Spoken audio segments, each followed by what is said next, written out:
Hello, Quantum Leap callers. Happy Thursday. It's Krystal Downey-Shada, and I'm super excited to leave you a message today. And my message today is about passion and the process of igniting passion. And I'm actually bringing that to this call because I had a really interesting conversation with a friend of mine today about passion and navigating that reignition, because there are times in our lives and in our businesses that we don't feel passionate, that we aren't perhaps driven in ways that we have been in the past towards a goal, or towards creating something or accomplishing something. And so I'm bringing this here because I think we either have experienced it, are experiencing it, or will experience it at some point in time. At least that's what I know to be true. And so I wanted to bring this conversation here. One of the things that I know about passion, we use the word ignite because it is fiery. It is to me, passion is something that I would compare to fire. So we get to stoke it like we would a fire. We get to feed it like we would a fire to keep it going. And we get to light it up and, ignite it when it's not there and tend to it like we would tend to a campfire or to a fire that's to keep us warm, or a fire in our fireplace in our home that's nice and cozy in the wintertime, especially if you live someplace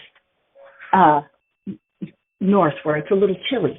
Anyway, so I say this because igniting and tending passion can feel a little elusive. And so I just wanted to speak to it, or it can sometimes not be easily defined. So I just wanted to speak to it for a little bit. I've had times in my life that I'm very passionate, and I've had times where I felt like the passion has left me. Often when I've felt like the passion has left me, it's when either I've met a goal, or I missed a goal, or I just am not clear about what I'm wanting and why it matters to me. And in that lack of clarity, the passion wanes. And so I think there is great value in the first, knowing what do I want and why. And then the next piece is sometimes, I would just say this from my own experience, sometimes I can know what I want and why I want it, why I should want it, why I actually do want it. May not be the same, by the way. So give yourself permission to have your why be whatever it actually is, not what it's supposed to be.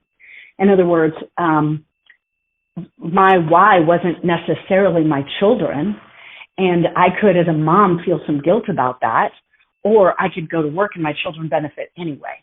But we should on ourselves about what should motivate us. And the bottom line in this business is whatever does motivate you will have an impact in other places in your life.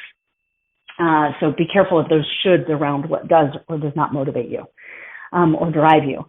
So, but I've had times in my business where I I was not passionate, and I knew why I wanted to do whatever I wanted to do, but I was struggling with the passion anyway. In my conversation earlier today with the person I was talking to, I talked about that part of igniting that passion is being obedient to the work and disciplined to the work, even if I'm not feeling passionate, with a clear intention of gaining my passion by doing the work. I know that sounds weird, but so there's been times that I don't feel like going to work and I don't want to do it, and I'm not having fun and I'm not feeling passionate. But I'm obedient to do the work with the intention of, okay, I will find my passion while I'm doing it. It's going to come to me.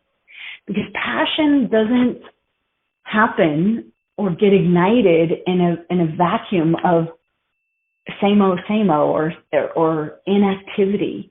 And that becomes a spiral down, and passion doesn't get ignited there. Passion gets ignited by connecting to other passionate people, because we ignite each other. Passion also comes from being in action and disciplined with the intention that passion will come from that. I've had that happen. I fully believe that God speaks to us through other people, and I've actually experienced that, where I was not passionate. I didn't want to, but I was working disciplined, even though I didn't feel like it, with the intention that doing so would ignite my passion. So my intention is part of what had that happen. I called it in. You can call it in, and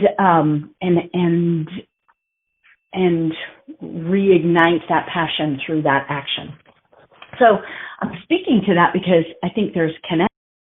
I think there's the disciplined work with the intention of igniting passion. I think being closely connected to your why it matters to you, not why it should matter, but why it really matters to you, can be another place where passion can be ignited.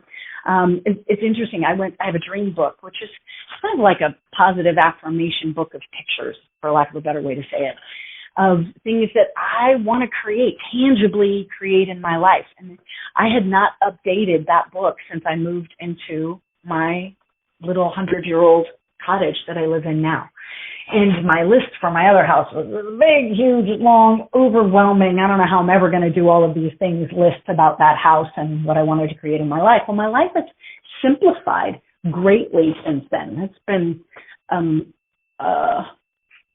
almost 2 years since I started the endeavor with this, with my new little house. And it was interesting to notice all of the things I was able, don't need to do that, don't need to do that, don't need to do that. So now, where I'm at in my house and in different places in my life and relationships and all of those things, it's simplified. And it's not near, so my dream book is really beautiful and really simple and feels really attainable. It's not near so overwhelming as what where I've been in the past. And so what I notice in that perhaps one of the valuable things that we can do is create bite-sized processes to the bigger picture of what we want, so that we can be excited by the big picture, but feel something attainable closer. So it doesn't feel quite so far away. It feels like something that creates a nowness and an urgency, not a frenetic or like a franticness, but an urgency, which is clarity in movement forward. So those are some of the things that I'm noticing that can really be powerful with passion. And I think another powerful piece of passion when discovering your why, discovering what moves you, connecting to that drive within you, is connecting to that emotional energy. So what has me emotional? What makes me cry? What brings me joy? And sometimes when we have some distance from it, we can forget the things. That's part of the reason we go to work even when we don't feel like it, because we can forget that sitting across from a woman who looks in the mirror and says, wow, I look beautiful. We can forget how touching that experience is if we're not actually doing it. We can forget what it feels like when a team member calls us up with her first appointment and she sold product and it was an answer to prayer in some way, shape, or form for her in her life. And she connected and she loved it and she feels alive and she feels accomplished. And if we are not experiencing that, we can forget how those places can ignite passion for us with other people, can ignite our simultaneous joy or our emotion. And I say things that make us cry. The reason I speak to that is because it's the things that make us cry that engages, compassion and empathy. So what are the ways that we can ignite our passion through that?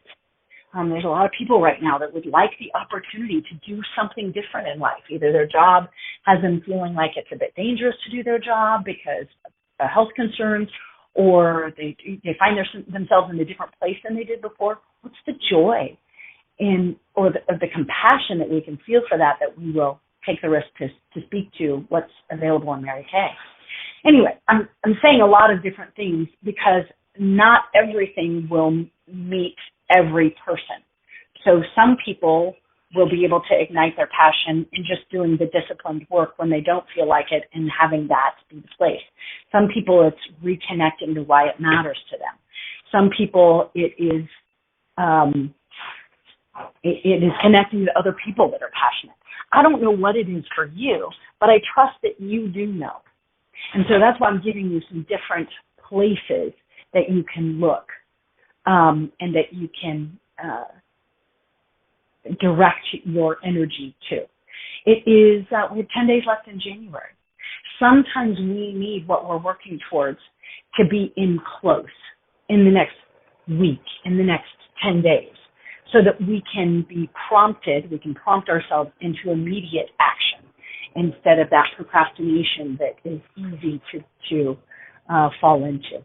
So those are the things that I have to say about passion. What I know for sure is a life lived passionately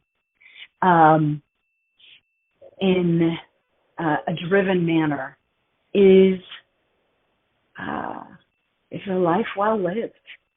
And passion can come and passion can go, and we have the opportunity to be active in igniting and stoking that fire of passion in us. We are responsible for that. And how exciting is that? So hopefully these tools support you in that process. And that's what I got for you today. So have the most amazing Thursday yet. Hugs to you. Bye-bye.